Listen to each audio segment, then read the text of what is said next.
Donc nous allons continuer à suivre cette vidéo depuis les Antilles. Voilà. Et surtout que la société suit. Il y a eu effectivement un certain nombre d'années compliquées. Il faut d'abord souligner une chose, c'est que 1848, parce que c'est la date d'une abolition durable, crée un problème économique terrible et introduit du coup une main-d'œuvre de substitution qui fait que brusquement les mouvements migratoires qui avaient cessé s'amplifient avec l'arrivée de ce qu'on appelle familièrement les Polises d'origine asiatique et qui introduisent une nouvelle donne dans l'équilibre démographique, social et dans le fonctionnement économique de l'île. De surcroît, dans une période où le sucre produit selon la tradition pour lui-même n'est plus produit ainsi, avec le développement d'une activité industrialisée dans la forme des rhums. Donc il y a un changement assez important à ce niveau-là. La Martinique n'est pas sans vivre ces bouleversements. Et surtout, du point de vue des mentalités, les choses évoluent très lentement. À cet égard, les mouvements de violence de 1870 en particulier sont une illustration très nette parce qu'ils montrent que dans ce geste de ces deux béquets qui exigent que justement un homme de couleur leur laisse le passage sur une route du sud de la Martinique, dit bien qu'il y a quand même une hiérarchie marquée toujours par la couleur qui fait que l'homme de couleur, même libre et entrepreneur, doit se soumettre devant l'homme issu du monde de la plantation et de l'ancien régime, ce qui déclenche un mouvement extraordinaire, d'autant qu'on attendait qu'après un jugement injuste, il y ait cassation en métropole, ce qui n'est pas survenu. Le résultat a donc été ce formidable mouvement social du Sud, réprimé violemment, avec une condamnation à mort et avec des peines d'emprisonnement, avec également des exils vers la Nouvelle-Calédonie notamment. Et quelque part, on rejoint aussi des formes de blocage qui sont vécues également en métropole, non pas sous l'angle de la couleur, mais surtout le problème d'une hiérarchie sociale, d'un étagement qui a du mal à vivre tous ces bouleversements.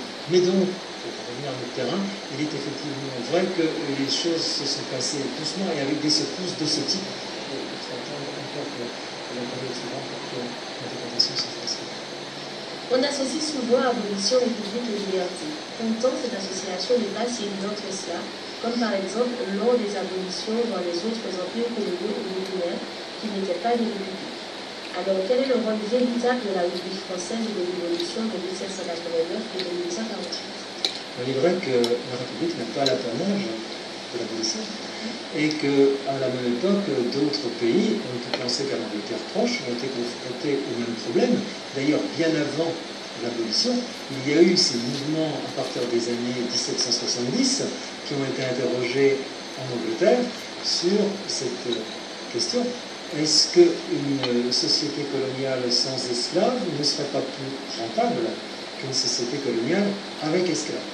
Et je pense évidemment à ce titre, dans The Wealth of Nations, la richesse des nations, qui est un électrochoc, traduit de l'anglais en français par la volonté du turbo. Et vous voyez deux choses.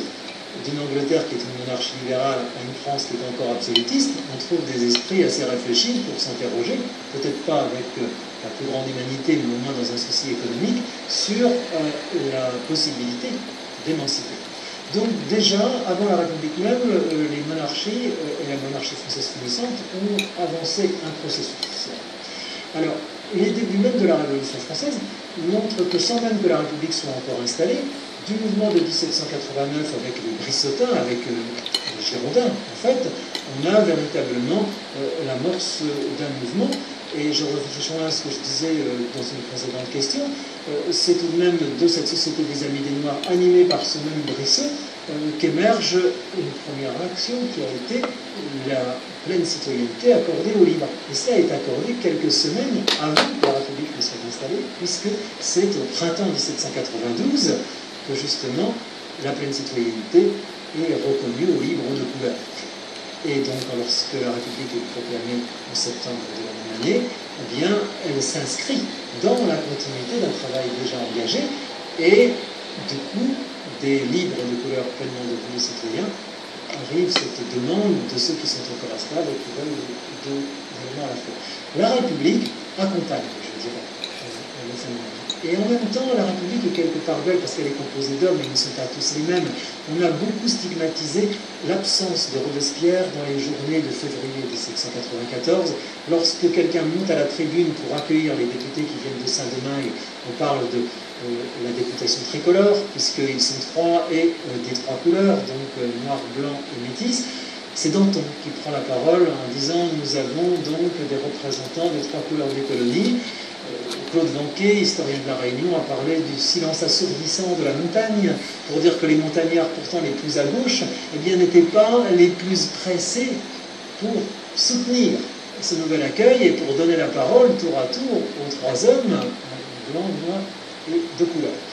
Alors, ça interroge aussi les individualités.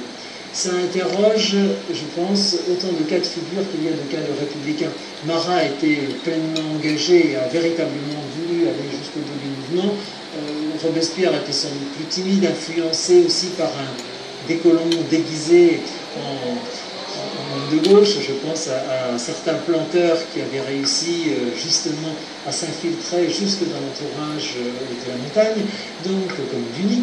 Et du coup, vous voyez, cette république, elle est faite de tous ces gens. Donc, présenter une république comme unique et massive est peut-être dangereux, et il faut peut-être nuancer. Alors, la république n'est qu'un temps très court, puisque la première meurt avec la convention territoriale, c'est complètement en 14.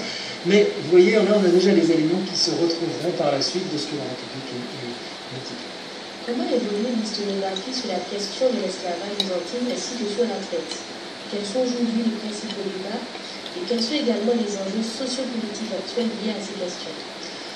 Alors, plusieurs points dans ce qui est posé ici, à commencer par l'historiographie de la question.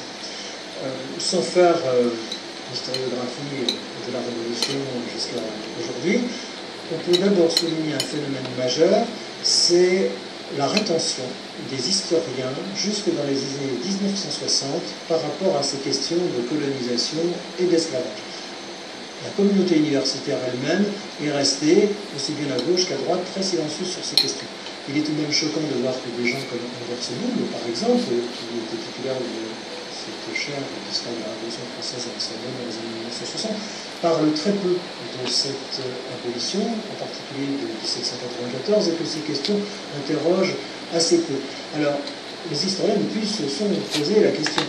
On est encore à une époque où la France est encore chargée de ses colonies, et où il est bien embarrassant, dans une période où la décolonisation s'amorce précisément, voilà, d'avoir un débat qui puisse... Nous sommes à une époque où la France, elle est toujours là, dans ses anciennes colonies. Mais ça prouve, est égal, continuité de l'esclavagisme, mais sous une autre forme. L'esclavagisme moderne, faire passer l'homme noir comme s'il est libre, mais en réalité, il n'est pas libre. L'Afrique, pour la France, pour la Belgique, pour les États-Unis, pour l'Allemagne, pour l'Italie, l'Espagne de mer, pour Israël et le reste du monde, l'Afrique c'est à eux. Selon la conférence de Berlin, 1884-1885, tout à l'heure je vais mettre la conférence de Berlin, et je vais mettre Léopold II, son beau discours aux missionnaires, car ça a abruti, ça a aliéné le peuple noir. L'homme noir aime les religions importées. Alléluia. Je vous salue Marie, Marie, Marie, Marie. Notre Père, notre Père. L'homme noir, l'aliénation totale. L'homme noir, dans son ADN, il a que la haine, la jalousie. Et il sait faire que du tort à son prochain.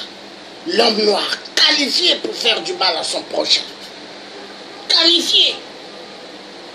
L'homme noir. Triste et triste. Alors, dans le combat de l'Afrique, pour certaines personnes, S'ils se disent que le tiers africain est dans le combat de l'Afrique, donc le tiers africain, vu qu'ils parlent du Congo RDC, le tiers africain pour eux, ils veulent que je sois à genoux. Mais moi je dis non. Moi je me lève pour le Congo RDC, je me lève pour toute l'Afrique et non pour vous. Vous êtes que des individus. Moi je ne me suis pas levé pour vous. Je me suis levé pour le peuple. Je ne me suis pas levé pour un ou deux individus. Je ne me suis pas levé pour ceux qui se font passer pour des pana-africanistes et qui ne le sont pas. Parce que le mot pana-africanisme, il faut vraiment qu'ils connaissent le sens, ce que ça veut dire.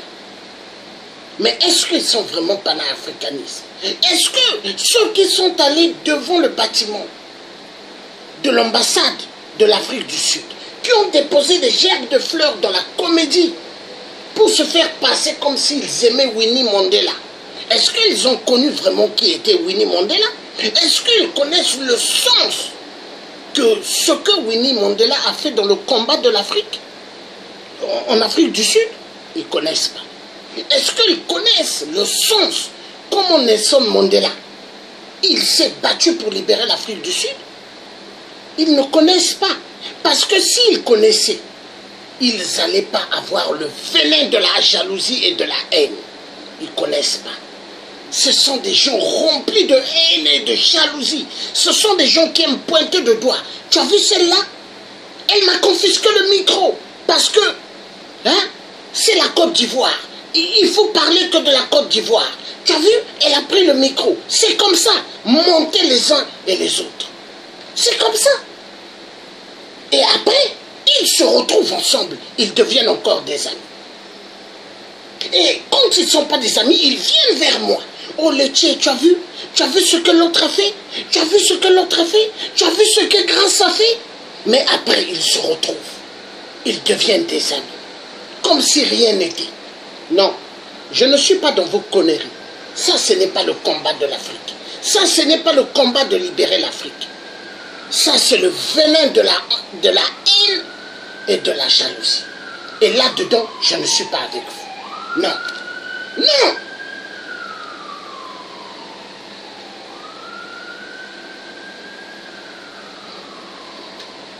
Quelle abomination. Mais Dieu ne dort pas. Oui, Dieu ne dort pas. C'est la vérité.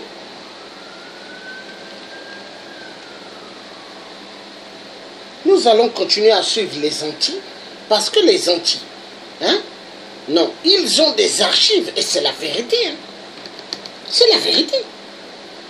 Se réveiller à un moment où la situation est tendue, cette question.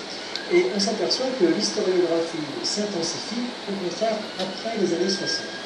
Ils sont coupés. Je crois le pays où moi j'irai vivre, jusqu'à la fin de mes jours. J'irai vivre aux Antilles. Les Antilles. Parce que eux au moins, ils ont un cœur sincère. L'Antillais, quand il te regarde, tu sais que l'Antillais, il n'a pas la haine, la jalousie, vit de son frère noir. Mais l'Africain, hein, vivre en Afrique, j'ai peur quand je regarde le comportement de mes frères africains. Parce que rempli de haine et la jalousie. Et je ne vivrai jamais en Afrique encore. Non, les Antilles. J'irai vivre aux Antilles. Et je vais le faire. Ce sera les Antilles. Ma prochaine tournée pour vivre. Les Antilles. L'Afrique. Gardez l'Afrique comme vous voulez. Gardez les minéraux, faites ce que vous voulez. Mais l'Afrique, vous avez la haine, la jalousie. Voilà pourquoi les dictateurs sont là. On va suivre les Antilles, ce qu'ils disent. Alors, ça n'est pas très surprenant. Il faut penser que, à mon avis, un des ouvrages fondateurs est celui de Cyril James, Les Jacobins Noirs. Je le dis dans son titre en français parce qu'il a été 4 fois édité et que le livre de 1938 a été à la 4e édition seulement traduit en français. Donc c'est important de le dire parce qu'il a fait véritablement un travail de dépoussiérage des sources, mais lui-même est noir d'origine antillaise et vécu en Angleterre et a voulu porter ce mouvement qui avait interrogé, donc les anglo-saxons c'est assez naturel quand ils ont leur propre histoire, avant les Français. À partir de là, eh bien, les travaux se sont faits plus intenses, notamment autour de 800 ans de la Révolution française, il y a eu justement un réveil de cette question qui a suscité des travaux d'historiens. Alors, on a eu à partir de là, en particulier à Paris, au Panthéon-Sorbonne, des historiens qui ont travaillé, comme Marcel Lorini, comme Bernard Guénaud, sur justement la question de l'esclavage, de la colonisation. Il y a eu, je parlais tout à l'heure de la Société des Amis Mémoire, des travaux d'analyse très poussés de cette société. Il y a eu plus récemment, et par les mêmes historiens, un atlas des esclavages qui font que justement toutes ces questions sont aujourd'hui même devenues à la portée du public. Et je souligne toute l'importance aux yeux des enseignants du secondaire d'accéder à ces ouvrages parce qu'il y a véritablement un effort de la communauté universitaire pour justement les rendre accessibles à tous. Ça me semble très important parce que ce sont des ouvrages d'un accès très aisé. Aujourd'hui, je dirais que la question, elle est portée davantage, on en reparlera sans doute, par celle des mémoires, c'est-à-dire comment utiliser, après l'avoir bien compris, tout ce passé, et comment peut-il porter positivement l'avenir. Voilà pour ce qui est donc, je dirais, de la question de l'historiographie. Donc les débats aujourd'hui vont dans cette évolution du sens des mémoires et les enjeux politiques, sociopolitiques, pardon, en découlent assez logiquement. C'est-à-dire, est-ce qu'on livre en pâture tous ces débats mémoriels à des publics qui en sont ignorants, ou est-ce qu'on va faire un travail de décortiquage fin qui va ensuite passer par des filtres, ceux notamment des enseignants du secondaire, pour donner une vision peut-être éclairée et apaisée aussi, et intéressante pour la communauté en général. Le 150e anniversaire de l'abolition a été un grand moment de commémoration en Martinique et en Guadeloupe. Une loi reconnaissant la traite et l'esclavage comme crime contre l'humanité a d'ailleurs été votée. On met chaque fois plus en valeur les lieux de mémoire, on évoque désormais un devoir de mémoire. Dans ce contexte, comment envisagez-vous la place de l'historien? Alors, tout d'abord, je tiens à souligner toute l'importance de mettre en avant les lieux de mémoire. Pour avoir connu et fréquenté les villes de traite, et avoir enseigné au Havre, à Nantes, je vois toute l'importance de ce travail, parce qu'il a permis de changer les mentalités. Des villes qui avaient un passé négrier comme le Havre, avec une élite protestante toujours très présente, d'ailleurs localement, fait que ne pas parler de ces questions aboutissait quelque part à un malaise lorsque l'on abordait les questions d'esclavage et qu'on voyait qu'il était animé par des gens qui parfois étaient issus de ces mêmes milieux.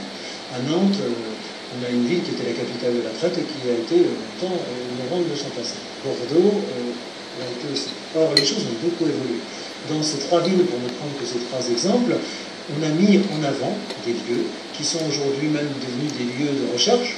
Je vais vous reprendre toutes les trois, ça me semble très important. Le Havre, sa maison Foch, maison de l'armateur, comme on l'appelle aujourd'hui, est devenu un lieu culturel où sont organisés des débats, où il y a des manifestations universitaires et autres, pour justement montrer les avancées de la recherche. Nantes a fait effectivement la même chose, s'est offerte avec son château des Dieux de Bretagne, devenu musée des salles de la traite, qui sont des lieux, même chose, vivants de débat, de discussion. Et la ville de Bordeaux, dans un temps plus récent, a fait effectivement la même chose avec les nouvelles salles du musée d'Aquitaine, qui permettent justement de ne pas dire que Bordeaux n'a été que la ville de la droiture qui importait les produits coloniaux, mais qu'elle a été aussi la deuxième ville négrière derrière Nantes pour faire activer cette traite négrière. Donc il me semble très important d'évoquer et de mettre en avant ces lieux de mémoire et de les rendre accessibles à tous. À partir de là, il y a une autre question qui s'enchaîne, et là je reprends votre historien. Que faire de ce travail de mémoire? Le mettre en avant? Faut-il le livrer en pâture justement à tout le monde? Il ne s'agit surtout pas d'avoir un comportement élitiste et hautain, mais avoir au contraire un regard qui soit plus positif en se disant on met en avant une connaissance, on essaye de la faire avancer scientifiquement, et il s'agit à partir de là de la rendre accessible à tous, pour que de surcroît, eh bien, il y ait une analyse qui ne soit pas l'analyse à chaud portée par l'événement qui va faire tilt d'un fait d'actualité, faire dire des inexactitudes sur un passé esclavagiste qui continuerait à se reproduire et à l'utiliser à des fins par rapport au racisme notamment. Alors, Des historiens s'engagent aujourd'hui dans cette voie, des anthropologues aussi. Je tiens à souligner le travail que fait actuellement Christine Chivalon par rapport à cette question du souvenir à la mémoire. Elle montre une nouvelle génération, je pense, d'approche dans les sciences humaines, en voyant justement deux axes, c'est-à-dire celui du politique, qui peut très facilement, en utilisant sciemment ou non, justement des événements, et manipuler, aggraver des plaies pour justement en faire ressortir pas toujours le meilleur. Et puis il y a l'autre axe, celui, comme on le dit, du vide anthropologique, c'est-à-dire que reste-t-il en dehors des traces d'archives? Il y a aussi des douleurs internes, des vécus, des souvenirs familiaux qu'il faut extirper, qu'il faut peut-être vider comme on vide des abcès, pour leur donner aussi leur plein sens et permettre aux gens de se sentir mieux. Donc il y a un travail à faire non seulement au niveau de cette recherche, comme on l'a déjà bien dit, mais autour de l'oralité, hein, pour qu'une expression de toutes ces choses contenues puissent ouvertement s'exprimer, et aussi trouver des canaux pour que tous s'y retrouvent et que ces plaies réglées permettent de repartir autrement. Je pense que ça peut être la conjugaison des deux qui nous permettra de sortir de ces problèmes par le haut. Vous avez parlé des lieux de mémoire métropolitains. Que pouvez-vous dire des lieux de mémoire en Afrique et chez nous aux Antilles? Alors effectivement, les milieux de mémoire existent sur les 3 continents et répondent quelque part à cette triangulaire. L'Afrique a effectivement aussi marqué sa mémoire dans des lieux tels que Gorée, emblématique s'il en est, du point de départ final de l'Afrique vers les Antilles, et depuis plusieurs années déjà, Dakar et l'île de Gorée mettent en avant justement ce passé, avec ces captiveries qui peuvent se visiter, avec des organisations mémoriales. Du côté des Antilles, les choses avancent aussi beaucoup. On ne peut que parler évidemment du Memorial Act qui a été inauguré l'année dernière et qui, à mes yeux, était une nécessité au sens où il permet aussi de marquer la mémoire dans les îles qui sont le point d'arrivée de ce circuit. Et en même temps, une réussite au sens où ce lieu est un lieu muséal et aussi un lieu vivant, au sens de ces musées tels qu'on les fait aujourd'hui, portés par le numérique, avec une interactivité qui permet justement d'associer l'observation de l'objet, comme dans les musées traditionnels, mais aussi d'être au fait de l'actualité scientifique, de tout ce qui se fait, de tout ce qui se dit. La Martinique prend le même chemin, puisqu'il y a actuellement des projets comparables à la Martinique, dont le dernier d'ailleurs était projeté vers les 3 îlets. Donc on ose espérer qu'il y aura un équilibrage comme il y a eu ailleurs, de part et d'autre de l'Atlantique, entre tous ces deux devoirs qui sont tous concernés. Merci Monsieur le Professeur pour votre éclairage très enrichissant sur ce thème de l'esclavage. Je rappelle que nos auditeurs peuvent retrouver la liste de notre cours de reproduction sur notre site, l'adresse affichée en bas. Encore merci, à bientôt j'espère. Merci beaucoup Madame Justin, j'ai été très flatté que vous fassiez confiance donc à mes connaissances historiennes autour de ces questions.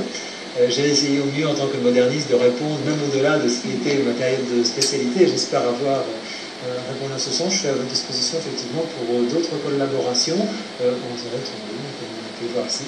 J'en profite pour remercier également M. Bertin, inspecteur pédagogique régional, qui a organisé cette rencontre dont tous nous bénéficient.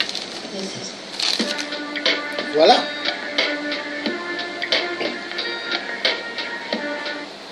Voilà, nous avons suivi. Mais les Antilles, ils ont pas mal des archives. Archives pour que l'être noir puisse vraiment comprendre qui est l'homme blanc barbare. Parce qu'il y a pas mal de noirs. Quand ils regardent l'homme blanc, ils se disent « Oh, c'est mon ami, oh, c'est mon parent ». Mais l'homme noir, il est l'ami, l'homme blanc plutôt, il est l'ami de personne. Et il n'a aucun parent noir. L'homme blanc pour lui, l'homme noir est un sous-homme. Mais Kémy Séba, le frère Kémy Séba quand il parle, mais il sait de quoi il soulève comme sujet. Moi, le Dieu africain, quand je parle, je sais de quoi je soulève comme sujet. Je sais. L'Afrique, indépendance. Pas mal des Africains croient qu'ils ont l'indépendance. Es-tu indépendant? Qui t'a donné l'indépendance? Est-ce que toi, tu as confisqué ta liberté? Est-ce que tu es libre? Est-ce que ton pays ou le continent d'Afrique, est-ce qu'ils ont leur propre monnaie? Est-ce que l'Afrique a sa propre monnaie? C'est ce qu'il faut se poser. Pourquoi 14 pays en Afrique ont le franc CFA jusqu'aujourd'hui? Attendez, Général de Gaulle est mort depuis. Mais comment ça se fait le franc CFA jusqu'aujourd'hui? Elle est le maître. Elle est le maître, le franc CFA qui nourrit le peuple noir et qui fait que le peuple noir crève de faim dans le monde. Le franc CFA qui fait que pas mal de peuples en Afrique, ils n'ont pas d'eau, ils n'ont pas l'eau potable. Ils meurent de l'eau, il n'y a pas d'eau potable. Ils n'ont pas l'électricité au XXIe siècle. Le franc CFA qui appauvrit le Gabon éperdument. Le franc CFA qui fait que le peuple gabonais vive dans des maisons en plancher, dans des maisons en tôle. Pendant ce temps, d'autres vivent dans des palaces. Ils ont des voitures 4x4. Ils ont, à part leurs femmes à la maison, 5 à 7 maîtresses dehors. Et qui roulent dans des 4x4. Et les Gabonais doivent vivre dans la misère, entourés des ordures. Car Ali, PDG des ordures, veut voir les Gabonais en train de souffrir. Il y a un problème. Mon Afrique n'est pas pauvre, mais mon Afrique détient immensement des Africains. Jaloux, et remplis de jaloux, remplis de haine. Et c'est ce qui tue l'Afrique. Quand je vois les résistants en Afrique qui se lèvent, les résistantes qui se lèvent, j'ai pitié. Parce que en Afrique, il y a rempli des gens jaloux et la haine, qui sont prêts à tuer les activistes qui se lèvent pour la libération et la paix totale en Afrique et dans le monde. Et les gens remplis de haine et la jalousie, ils ne veulent pas que les dictateurs partent. Ils ne veulent pas. Remplis de haine, ils sont dans des réseaux sociaux en train de monter les uns et les autres contre celui qui leur a rien fait. Le tien africain, tout ce que je suis en train de faire, je fais le donner ce que Dieu me montre. Mais les jaloux, qu'est-ce qu'ils font? Ils montent les gens pour se retourner contre moi. Ils montent les amis pour se retourner contre moi. Est-ce que vous qui montez Suzanne Bara contre moi, est-ce que quand il y avait le truc aller devant l'ambassade des États-Unis, un soir, est-ce que vous êtes allé avec Suzanne Bara? Est-ce que vous êtes allé avec elle là-bas? Voilà. Voilà. Le mal, vous aimez le mal, faire le mal. Est-ce que quand nous sommes allés devant Total et Areva, est-ce que vous étiez là? Quand moi je parlais de Total et Areva, est-ce que vous étiez là? Voilà. La honte. Et je vais vous dire une chose. Une personne comme moi, qui a appris l'arme française, l'arme, qui a appris l'armée française et qui connaît bien les armes françaises. Quelqu'un comme moi, dont on jetait les lance-roquettes, les grenades, et dans les chars militaires, qui ont entendu les bruits des bombes, vous croyez que ce sont des petits individus comme vous, qui n'avez jamais connu le bruit d'une bombe, qui n'avez jamais connu l'arme, vous croyez que c'est vous qui allez m'effrayer? Vous que j'ai connu dans les réseaux sociaux, on ne s'est jamais vu en face comme ça. Vous ne connaissez même pas mon visage réellement, mon face, hein, mon visage. Vous voyez que sur l'internet, et c'est vous qui voulez me combattre, vous? Non, vous êtes trop petit. Parce que ce que moi j'ai fait, pointer de doigt Hollande la pute, pointer de doigt Nicolas Sarkozy, hongrois de merde, pointer de doigt Manuel Valls, espagnol de merde. Hein? Vous l'avez jamais fait.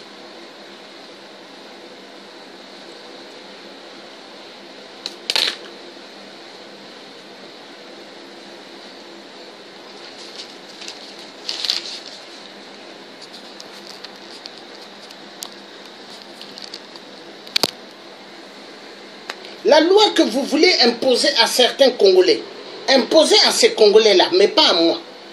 Je suis un citoyen libre. Je ne suis pas votre esclave. Et je ne le serai jamais. Et comme j'ai toujours dit, si vous ne voulez pas être ami avec moi, dégagez de mon mur Facebook. Parce que le jour, ça va me prendre. Je vais commencer à vous virer de ma page. Parce que vous êtes des gens remplis de la haine. La haine. Vous allez voir, quand je serai à Paname, la bise de Judas, je n'en voudrais plus. Je crois les bises de Judas, là, même le bonjour. Beaucoup, je ne dirai pas bonjour. Hein, parce que je ne me suis pas levé pour vous, les bandes de cafards. Non, je ne me suis pas levé pour vous. Je me suis levé pour le peuple africain qui souffre. Et non pour vous. Non pour vous. 1 centime que moi j'aurai pour vous le donner, je ne vous donnerai jamais encore mon argent. Retenez cela.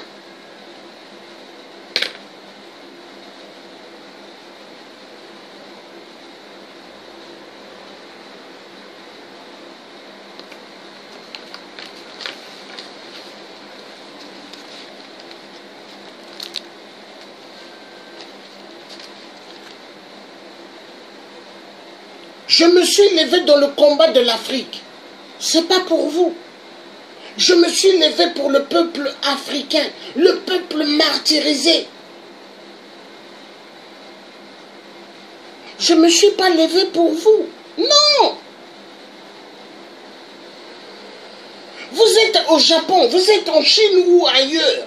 Vous êtes dans des réseaux sociaux. On parle pour le problème du Congo RDC.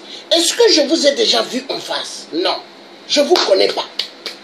La plupart, je vous ai connu à partir de Guy Sipomba. Mais que j'ai pris comme un frère et qui connaît qui est le Thier africain. Parce que Guy Sipomba, il m'a déjà vu dans des réunions à Paris, en costume. J'ai des vêtements costumes. Mais j'aime pas ressembler à l'homme blanc. Parce que l'homme blanc qui a tué Patrice Lumumba, l'homme blanc qui a tué Thomas Sankara, je ne veux pas ressembler à lui. Non. Non.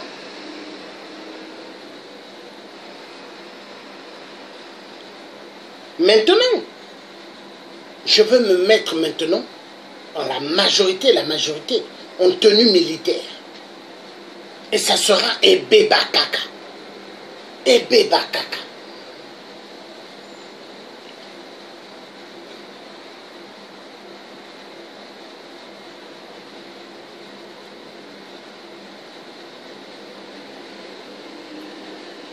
J'ai des enfants, j'ai des petits-enfants.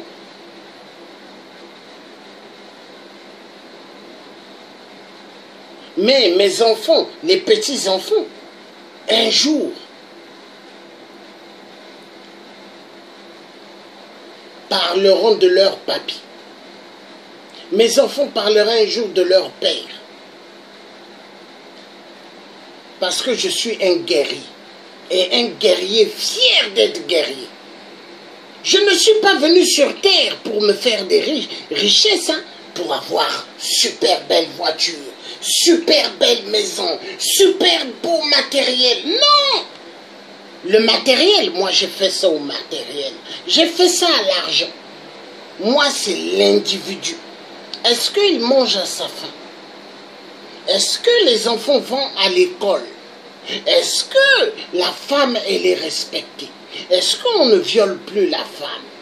Ça m'intéresse. Moi c'est pas le matériel. Est-ce que le maréchal Mobutu qui a amassé les richesses, est-ce qu'on l'enterrait avec? Est-ce qu'il est mort avec? Est-ce que Mobutu, on l'enterrait avec toutes les richesses qu'il a eues? Est-ce qu'on l'enterrait avec? Non. Mobutu, on n'a pas enterré avec les richesses. Hein? Kasavubu, qui avait téléphoné en disant « Je vous envoie un colis ». Donc Patrice Lumumba. Hein?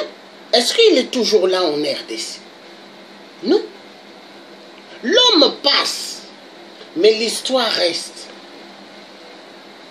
Et je me suis levé pour le peuple africain. Je ne me suis pas levé pour des individus qui croient que je suis leur ami et qui croient que je dois me mettre à genoux. Non. Non! Je ne suis pas votre esclave. Je suis le tiers africain.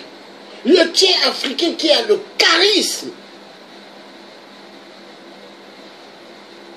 de Simon Kimbangu, qui a le charisme de son oncle, le vrai président du Congo-Brazzaville, Fulbert Yulu, qui a le charisme de Grégor André Massoua, qui a le charisme de Kimpavita, qui a le charisme de Shaka Zulu et de Nelson Mandela et de tous les ancêtres bantous. Parce que quand vous me voyez, vous croyez que c'est Georges Passy que vous voyez. Mais en moi, il y a pas mal des ancêtres bantous qui sont en moi. Il y a pas mal des ancêtres africains qui sont en moi.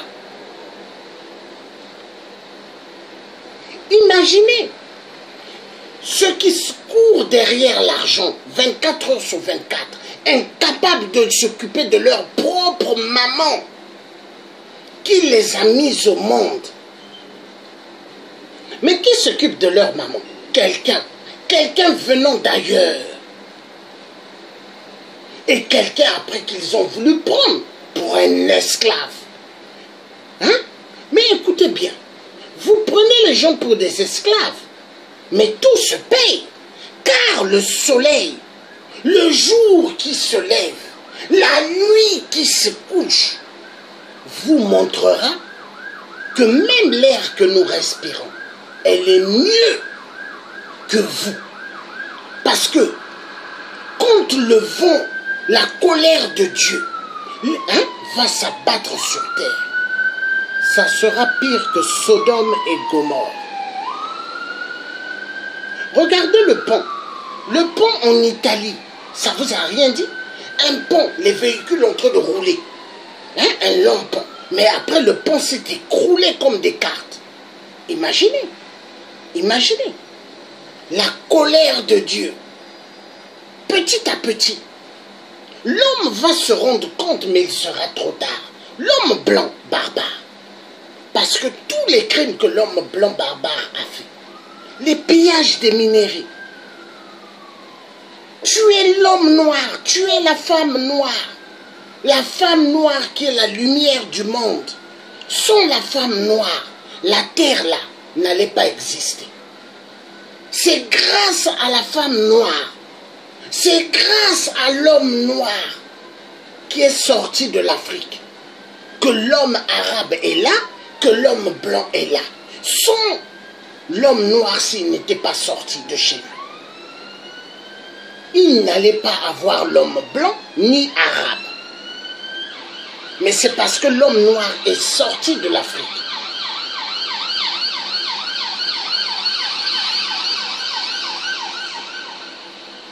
Le premier être humain sur terre, c'est un noir, hein?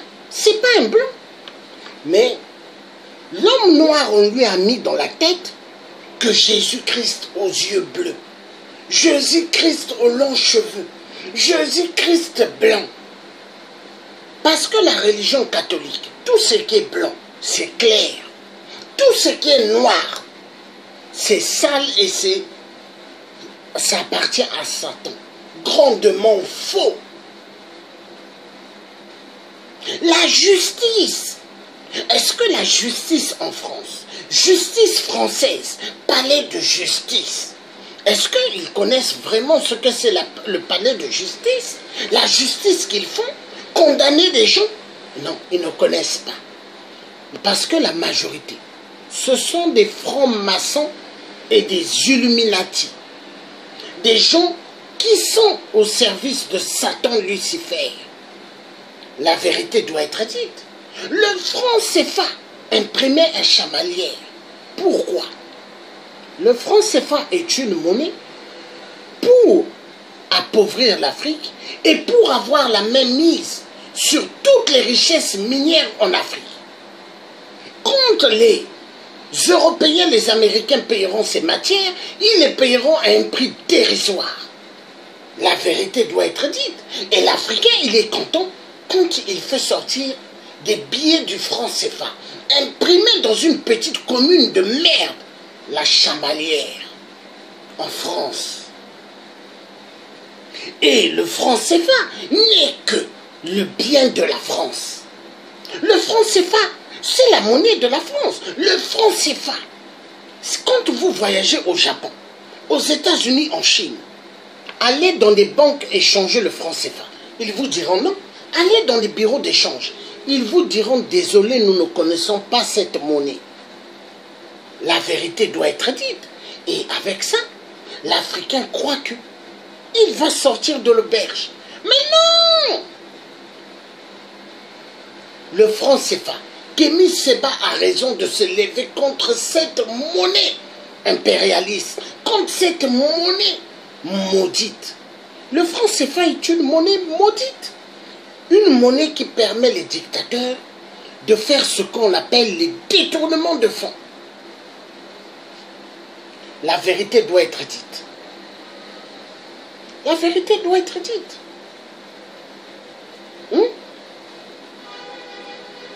Le franc CFA. Voilà. Donc, nous allons maintenant voir autre chose.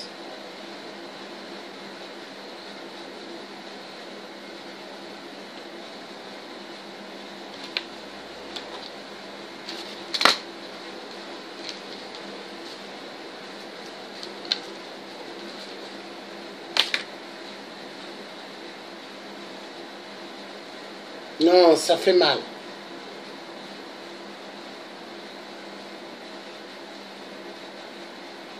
La haine, faire du mal. Ça, ils connaissent, hein. Ils connaissent. On va suivre ça. Un tout petit peu.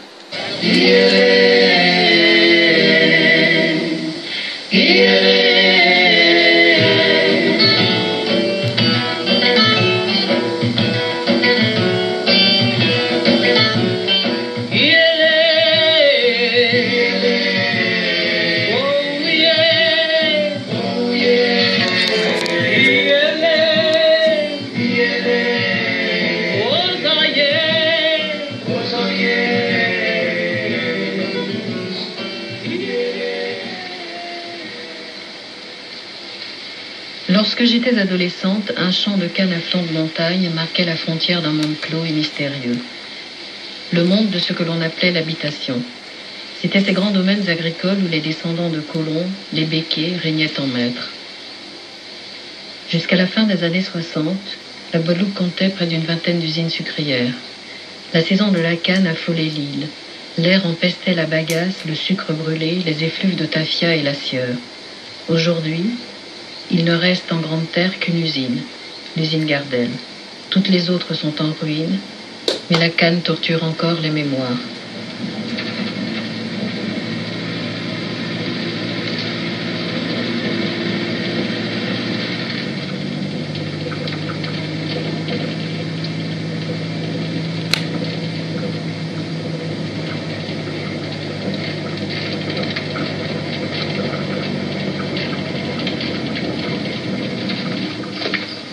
Dans la maison de l'usinier Becquet, Exilia était cuisinière et gardienne d'enfants. Elle ne dira rien des secrets qu'elle connaît.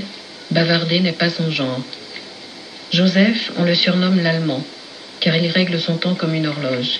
Il a la démarche altière des tambourinaires, mais ce n'est pas de l'arrogance. Dans son jeune âge, un sac de sucre lancé sur son épaule lui brisa la clavicule. 65 ans de sa vie, Joseph a travaillé à l'usine.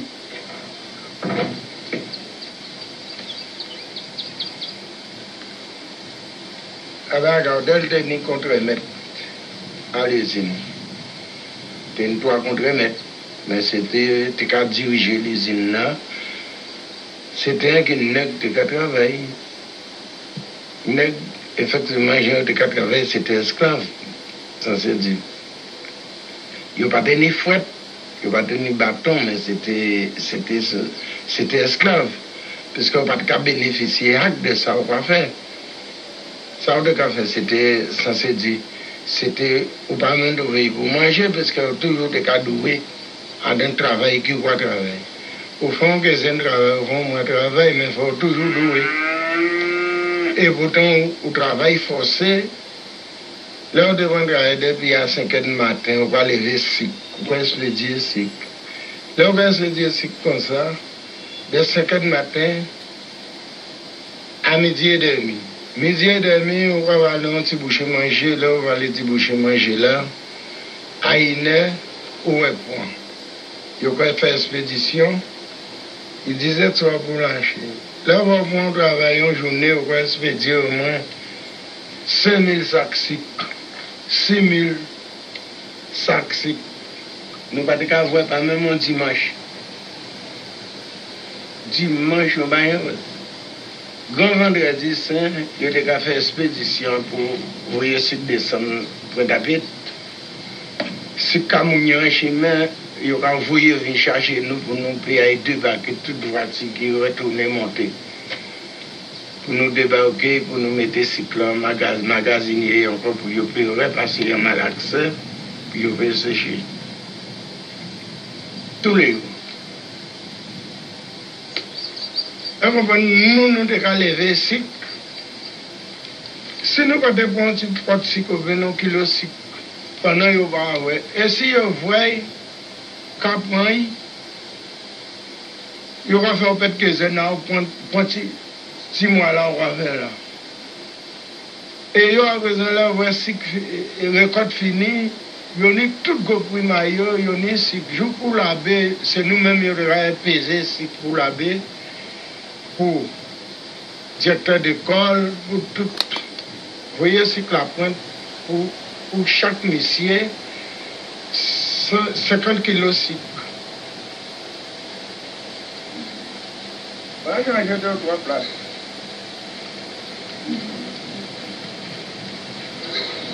C'est pas lui manger, pour moi, et acheter manger.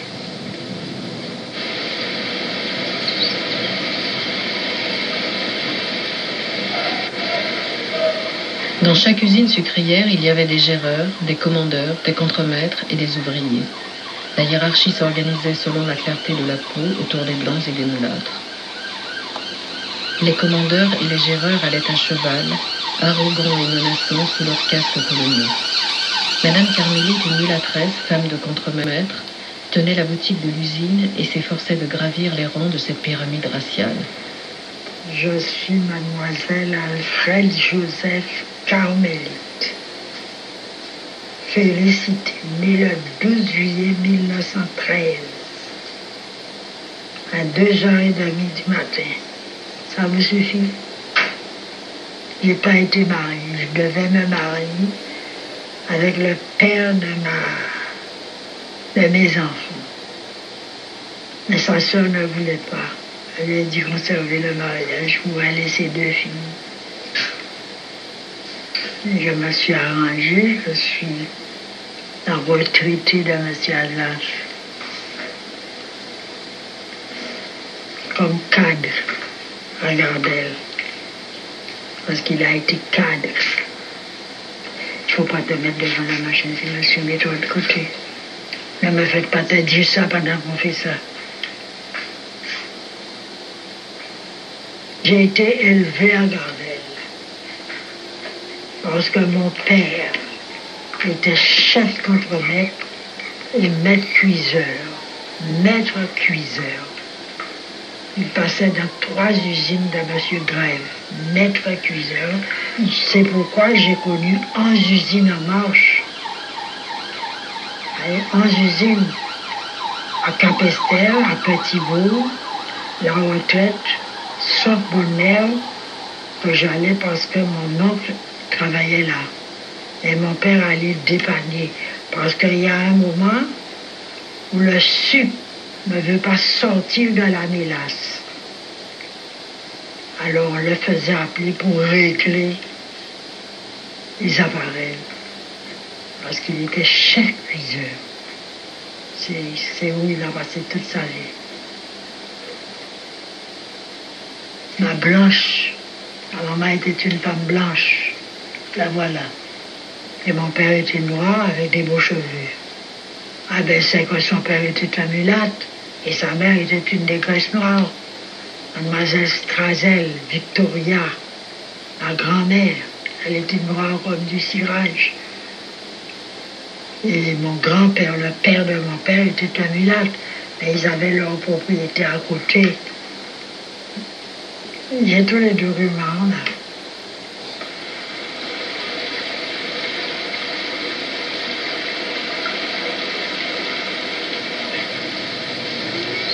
Je suis né sur une habitation où mon père, qui était un Indien, travaillait comme ouvrier agricole et ma mère, une négresse, était également ouvrier agricole.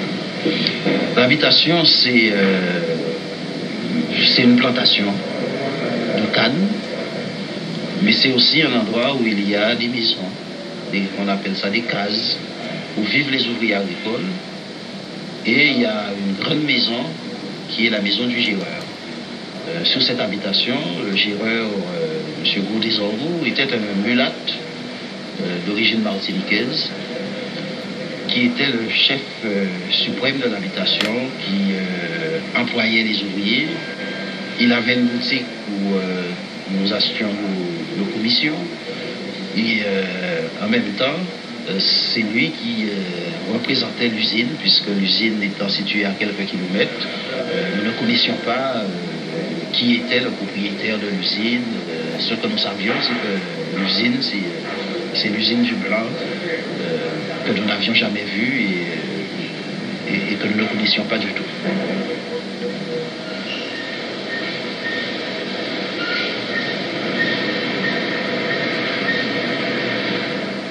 L'habitation, c'est quoi? C'est d'abord un ordre économique et un ordre social. Cet ordre économique, cet ordre social a pour, en quelque sorte, organisateur le colon, celui qu'on appelle le béquet, qui est en fait celui qui organise avec un ensemble d'éléments juridiques qui viennent aider à cette organisation. Et il organise un état social et politique de violence, mais d'extrême violence entre son ordre à lui qui doit être protégé et l'ordre des esclaves, qui est la manière servile, qui doit être en situation permanente de servilité, d'obéissance et de contrôle.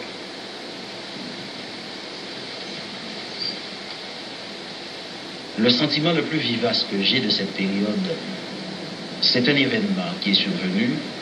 Mon père, comme tous les ouvriers agricoles, avait des bœufs qu'il attachait dans les lisières. Un jour, il a attaché ses vaches dans la lisière d'un champ. Le garde de la propriété a détaché les bœufs et les a attachés dans le champ de canne. Lui qui savait qu'il n'avait pas attaché ses bœufs a eu une altération avec le garde. Suite à cette altération, échange de coups de poing, de bons procédés, si on veut, il a été mis en prison. Il a passé 3 mois en prison. Et quand il en est sorti, sa dignité étant bafouée, il est devenu fou. Et quand je l'ai connu sortant de prison, j'étais gosse, je n'ai plus reconnu ses paroles, je n'ai plus reconnu, il n'était plus le même homme. Et puis, la honte aidant, il a fui l'habitation, il a laissé ma mère toute seule. Il est allé habiter à Goyave. Et je l'ai revu épisodiquement de passage sur Capesterre. Et puis, en 1963, au moment où il y avait un cyclone, il est mort dans l'anonymat. Et je n'ai même pas pu aller à son enterrement. Et je crois que c'est cet épisode de ma vie qui quelque part, m'a fait basculer et m'a permis de comprendre que je vivais une situation qui était extrêmement pénible pour un individu. Et je me suis commencé à me poser des questions sur la société dans laquelle je vivais.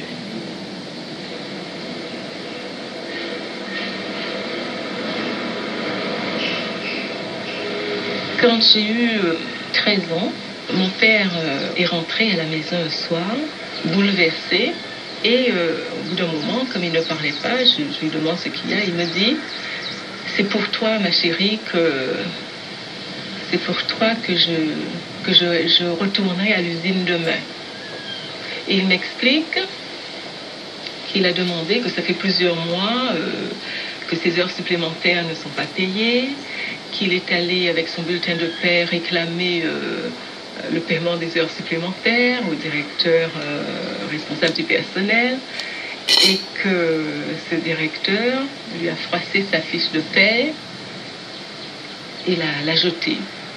Il m'a dit, voilà, sa douleur d'avoir ramassé. Non, ça fait mal. Les Antillais, on les fait travailler. Et après, l'Antillais, il voit que dans sa fiche de paye, qu'il n'a pas eu l'argent qu'il devrait avoir. Il va voir son directeur. Et le directeur, qu'est-ce qu'il fait? Il froisse le papier, le bulletin de paye. Donc pour dire, tu n'es rien, je ne te donnerai pas l'argent.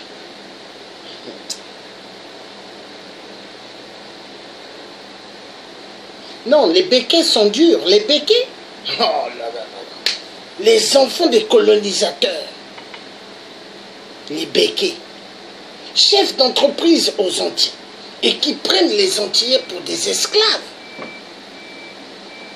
Mais est-ce que les Noirs aux Antilles sont-ils arrivés aux Antilles comme ça? On a volé leurs parents en Afrique, vendus en France, vendus en France comme des véhicules. Ils ont pris le reste pour aller faire des plantations de canne à sucre. Parce que, à l'époque, les Blancs, ils avaient besoin du sucre. Ils savaient que le domaine du sucre rapportait. Toutes les grandes banques dans le monde, Barclays Bank, BNP, Crédit Lyonnais, toutes ces belles banques qu'on entend, les beaux noms. Mais avec l'argent qui vient d'où? L'esclavagisme. Les grandes banques que vous entendez, mais se sont fait de l'argent avec l'esclavagisme. Les agences de voyage, pareil. Les agences immobilières, mais avec l'argent de l'esclavagisme. Oh non, je remercie mes ancêtres. Merci. Merci mes ancêtres. Que je ne suis pas allé loin dans les études de l'université de merde. Car l'université, ceux qui sont allés loin dans les études, avocats, médecins, architectes, économiques, tous ceux qui ont fait ces grandes études, ces noirs-là, travaillent pour l'homme blanc, pour la destruction de l'Afrique. Parce que l'éducation inculquée par l'homme blanc, c'est la continuité de la barbarie de la France et des États-Unis vis-à-vis de l'Afrique. Les études que l'homme noir a prises en Belgique ne sont que des études pour détruire l'Afrique. La vérité doit être dite. Est-ce que toi, Africain, connais-tu qui était Simon Kimbangu? Connais-tu qui était Kimpavita? Connais-tu qui était Nelson Mandela? Connais-tu qui était Winnie Mandela? Connais-tu qui était capitaine Thomas Sankara? Connais-tu qui était André Grégor Massoua? Connais-tu qui était Fulbert Youlou? Connais-tu qui était le roi Makoko? Connais-tu qui était Shaka Zulu? Connais-tu qui était Kunta Kinte? Non. Tu ne connais pas. L'aliénation totale. Je vous salue Marie, notre Père qui est aux cieux. Les religions importées ont abruti l'homme.